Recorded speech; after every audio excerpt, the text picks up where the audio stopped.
ഭാഗം 6. O P ചീട്ട് എടുക്കാൻ കൗണ്ടറിൽ നിൽക്കുന്ന ഖാദയെ കണ്ടാണ് അഞ്ജലി അടുത്തേക്ക് ചെന്നത്. തൊട്ടടുത്ത് കസേരയിലിരിക്കുന്ന ശോഭയെയും അവൾ കണ്ടു. എന്തുപറ്റി? അവൾ അവർക്കടുത്തേക്ക് ചെന്ന് ചോദിച്ചു. ആ അഞ്ജലി മോളോ? അവർ അവളെ കണ്ടതേ ചിരിച്ചു. ചെറിയൊരു ശ്വാസം മുട്ടൽ. കുഴപ്പമില്ലെന്ന് ഞാൻ പറഞ്ഞതാ, ഈ പിള്ളേര് കേൾക്കണ്ടേ? സംസാരത്തിനിടെ ഗാഥയും അങ്ങോട്ട് വന്നു.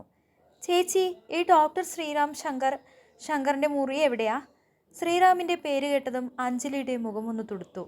വാ, ഞാൻ കൊണ്ടുപോയി ആക്കിത്തരാം. മോൾക്ക് തിരക്കുണ്ടാവില്ലേ? ശോഭ തിരക്കി. അതൊന്നും സാരമില്ല, നിങ്ങൾ വാ. പെട്ടെന്ന് ഡോക്ടറെ കാണാൻ പറ്റുമോയെന്ന് ഞാനൊന്ന് നോക്കട്ടെ. എങ്കിൽ പെട്ടെന്ന് വീട്ടിൽ പോകാമല്ലോ. മുന്നോട്ട് നടന്നുകൊണ്ടവൾ പറഞ്ഞു. ഹേയ്, അതൊന്നും വേണ്ട മോളെ, ഞങ്ങൾ കാത്തു നിന്നോളാം. ശോഭ അത് നിരസിച്ചു. നല്ല തിരക്കുണ്ടാവും ശോഭേച്ചി, വാ, എന്തായാലും നോക്കാം. ശ്രീറാമിൻ്റെ പരിശോധനാ മുറിയുടെ മുന്നിലെത്തിയപ്പോൾ ഒരുപാട് ആളുകൾ ക്യൂവിലുണ്ട്. അഞ്ജലി അവരെ അവിടെ നിർത്തിയിട്ട് അകത്തേക്ക് കയറി. ഒരു പേഷ്യൻറ്റിനെ നോക്കിക്കൊണ്ടിരുന്ന ശ്രീറാം അവളെ കണ്ട് തലയുയർത്തി നോക്കി. അടുത്തു നിന്ന് നേഴ്സ് ലീനയും അവളെ നോക്കി. അഞ്ജലി അവളെ കണ്ണ് ചിമ്മി കാണിച്ചു. പേഷ്യൻ്റ് പോയതും ശ്രീറാം വീണ്ടും അവളെ നോക്കി. ഡോക്ടർ, എനിക്ക് പരിചയമുള്ള ഒരാൾ വന്നിട്ടുണ്ട്. പെട്ടെന്നൊന്ന് കാണാൻ പറ്റുമോ? സീരിയസ് ആണോ? അവൻ ഗൗരവത്തോടെ ചോദിച്ചു. അല്ല, ശ്വാസം മുട്ടലാണ്, അഞ്ജലി പെട്ടെന്ന് പറഞ്ഞു. ലീനയുടെ മുഖത്ത് ചിരി വിടർന്നു. പുറത്ത് ആളുണ്ടല്ലോ അഞ്ജലി, അതിനിടയ്ക്ക് എങ്ങനാ അല്ലേ? ചോദിച്ചിട്ട് അവൻ ലീനയെ നോക്കി. പ്ലീസ് ഡോക്ടർ, ഒരു അമ്മയും മോളുമാ. ബസ്സൊക്കെ കിട്ടി വീട്ടിൽ ചെല്ലുമ്പോൾ ഒത്തിരി നേരമാവും, അതുകൊണ്ടാ. അവനും ചെറുതായൊന്ന് ചിരിച്ചു. അഞ്ജലി ആദ്യമായിട്ട് വന്ന് പറഞ്ഞതല്ലേ, പരിഗണിച്ചില്ലെന്ന് വേണ്ട, അവരെ വിളിച്ചോളൂ. നന്ദിയോടെ അവനെ ഒന്ന് നോക്കി അഞ്ജലി പുറത്തേക്ക് വന്ന് ശോഭയെ വിളിച്ചു. അവർ അകത്തേക്ക് വന്ന് ശ്രീറാമിൻ്റെ അടുത്തിരിക്കുന്ന കസാരയിലേക്കിരുന്നു. അഞ്ജലി പൊക്കോളൂ. പോകാൻ കൂട്ടാക്കാതെ അവിടെ തന്നെ നിന്ന് അഞ്ജലിയെ നോക്കി ശ്രീറാം പറഞ്ഞു. മുഖമൊന്ന് വാടിയെങ്കിലും ഗാഥയെ നോക്കി കണ്ണ് കാണിച്ചിട്ട് അവൾ പുറത്തേക്കിറങ്ങി. അവരെ സഹായിക്കുക എന്നതുകൂടാതെ ശ്രീറാമിനെ ഒന്ന് കാണുക എന്നതായിരുന്നു അവളുടെ ഉദ്ദേശം. അത് നടന്നു. ആ സന്തോഷത്തിൽ തന്നെ അവൾ മുന്നോട്ട് നടന്നു. എന്തു പറ്റി? ശ്രീറാം ശോഭയോട് ചോദിച്ചു. ശ്വാസം മുട്ടൽ ഇടയ്ക്കിടെ ഉണ്ടാകാറുണ്ട്. ഒരുപാട് നാളായോ തുടങ്ങിയിട്ട്? മരുന്ന് എന്തെങ്കിലും കഴിക്കുന്നുണ്ടായിരുന്നോ? കുറച്ചായി, മരുന്നൊന്നും അങ്ങനെ കഴിക്കുന്നില്ല, ജാള്യതയോടെ അവർ മറുപടി പറഞ്ഞു. എന്നിട്ടാണോ വെച്ചോണ്ടിരുന്നേ? വീട്ടിൽ ആർക്കെങ്കിലും ഇങ്ങനെ ശ്വാസം മുട്ടലുണ്ടോ? അച്ഛനോ അമ്മയ്ക്കോ? അങ്ങനെ. അമ്മയ്ക്ക് ആസ്മയുടെ ചെറിയ പ്രശ്നങ്ങളുണ്ടായിരുന്നു. അവൻ ആലോചനയോടെ മൂളി. തൽക്കാലം മരുന്ന് തരാം, കുറവില്ലെങ്കിൽ പൾമണോളജിയിൽ കാണിക്കാം. ഓക്കെ? ശോഭ തലയാട്ടി. ഇത് മോളാണല്ലേ, പഠിക്കുവാണോ? പ്രിസ്ക്രിപ്ഷൻ എഴുതുന്നതിനിടെ അവൻ ചോദിച്ചു. അതെ, +2-ന്. ഗാഥ തന്നെ മറുപടി പറഞ്ഞു. പിന്നെയും അവരോട് ഓരോന്നൊക്കെ ചോദിച്ചു ശ്രീറാം. നല്ലൊരു ഡോക്ടറല്ലേ? പരിശോധന കഴിഞ്ഞ് മരുന്ന് മേടിക്കാൻ പോയി നിൽക്കുമ്പോൾ ശോഭ പറഞ്ഞു. പുതിയ ആളാണെന്ന് തോന്നുന്നു. ഗാഥയും സമ്മതിച്ചു. എന്താണ്, എക്സിൻ്റെ കല്യാണമാണെന്നറിഞ്ഞതിലുള്ള വാട്ടമാണോ മുഖത്ത്? പതിയെ പതിയെ ഓരോ സാരികളായി മടക്കുന്നത് കണ്ട് രശ്മി ഗൗരിക്കടുത്തേക്ക് വന്ന് നിന്നു. അതൊന്നുമല്ല, മനസ്സിനൊരു സുഖം തോന്നുന്നില്ല. അതിൻ്റെ കാരണമാ ചോദിച്ചത്. ഗൗരി എടുത്തു പിടിച്ചൊരു സാരി രശ്മി കയ്യിലേക്ക് വാങ്ങി. ആദ്യേട്ടൻ ഒരു വിവാഹം കഴിക്കുമെന്ന് എനിക്കറിയായിരുന്നു, പക്ഷേ അത് ദീപ്തിയായിരിക്കുമെന്ന് ഞാൻ ഒട്ടും കരുതിയില്ല. മനസ്സെന്തോ അതങ്ങ് അംഗീകരിക്കാൻ മടിക്കുന്നത് പോലെ. അതിപ്പോൾ ദീപ്തിയുടെ സ്ഥാനത്ത് ഏത് പെണ്ണായാലും നീ ഇത് തന്നെ പറയും. ഇത്രയും നാളും ഉള്ളിൽ എവിടെയോ ഒരു പ്രതീക്ഷ ഉണ്ടായിരുന്നിരിക്കും. അതില്ലാതായത് കൊണ്ടുള്ള പ്രശ്നമാണ്. ഗൗരി മറുപടിയൊന്നും പറഞ്ഞില്ല. തൻ്റെ മനസ്സിൽ എന്താണെന്ന് അവൾക്ക് തന്നെ ഉറപ്പിക്കാൻ കഴിയുന്നുണ്ടായിരുന്നില്ല. അതൊക്കെ വിട് പെണ്ണേ, നിന്നെപ്പോലെ ഒരു സുന്ദരി പെണ്ണിനെ കെട്ടാൻ ചെക്കന്മാർ ക്യൂ നിൽക്കും. അപ്പോഴാ പണ്ടെങ്ങോ ആരോ പറഞ്ഞ കല്യാണം ഒഴിവായി എന്നും പറഞ്ഞ് നീ സങ്കടപ്പെടുന്നത്. ഒന്ന് പോവണ്ണേ. ഗൗരി അവളെ ഒന്ന് തട്ടി അടുത്തൊരു സാരി എടുത്ത് മടക്കി തുടങ്ങി. ഗൗരിയെ സുന്ദരി എന്ന് വിശേഷിപ്പിച്ചതിൽ അതിശയിക്കാനില്ല. അതിസുന്ദരിയാണവൾ. നിതംബം മറിഞ്ഞു കിടക്കുന്ന മുടിയും ഒത്ത വണ്ണവും പൊക്കവും. ഗോതമ്പ് നിറത്തിലൊരു പെണ്ണ്. ആരും ഒന്നുകൂടി നോക്കും. വൈകുന്നേരം ബസ് ഇറങ്ങി വീട്ടിലേക്ക് നടക്കുമ്പോൾ മഴക്കാറ് കയറി ഇരുട്ട് വീണിരുന്നു. അതുകൊണ്ട് തന്നെ കുറച്ച് വേഗത്തിൽ തന്നെ ഗൗരി നടന്നു. അമ്പലവും കഴിഞ്ഞ് കലുങ്കിൻ്റെ അടുത്തെത്തിയതും കലുങ്കിൽ നിരന്നിരിക്കുന്നവരെ കണ്ട് അവളൊന്ന് നിന്നു. പാലത്തിൻ്റെ നടുവിൽ ഒരു ജീപ്പ് കിടപ്പുണ്ട്. പാലക്കൽ എന്ന് എഴുതിയിരിക്കുന്നത് കണ്ട് ഗൗരിക്ക് ആളെ മനസ്സിലായി.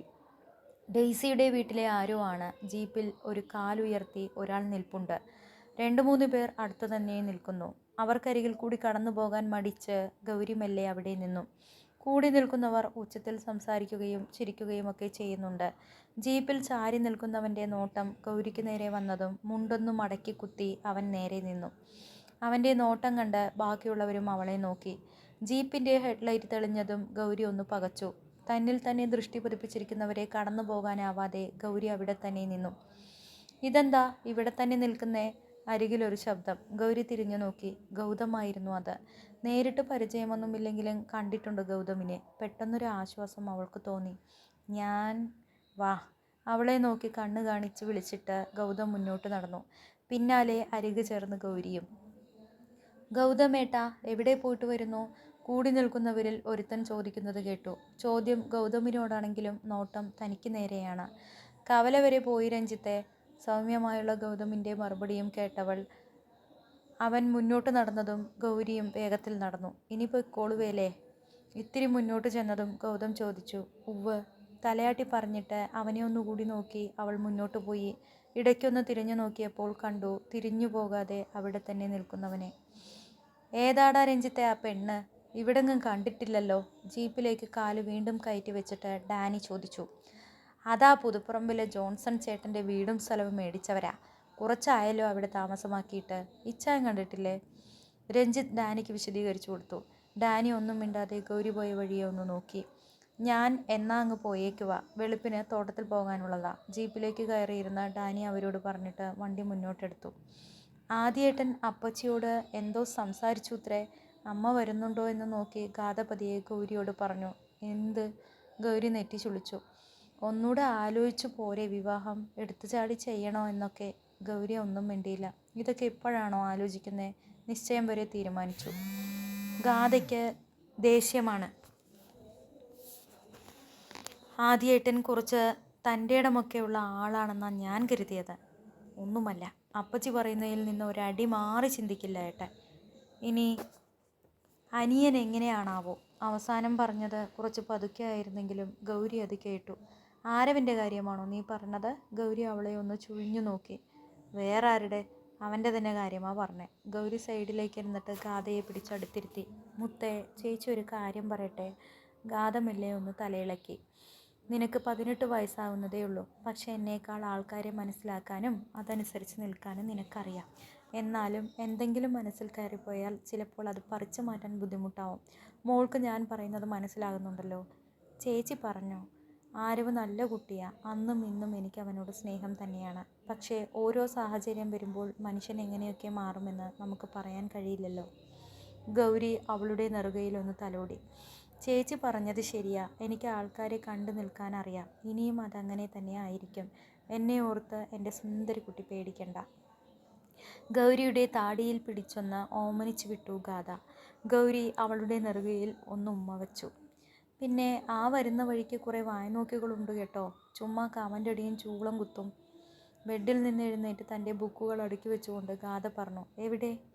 ഗൗരിയുടെ ശബ്ദത്തിൽ ആശങ്ക നിറഞ്ഞു. ആ കലങ്കിൻ്റെ അവിടെ ഒരു രഞ്ജിത്ത് എന്ന് പറയുന്ന ഒരുത്തൻ ഇത്തിരി ശല്യമാണ്.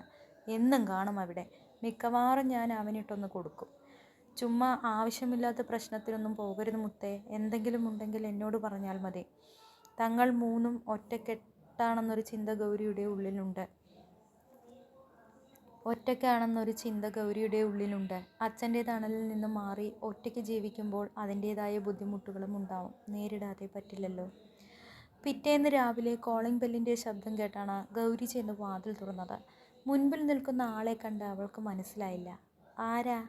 അദ്ദേഹം അവളെ നോക്കി ഒന്ന് പുഞ്ചിരിച്ചു. തുടരും.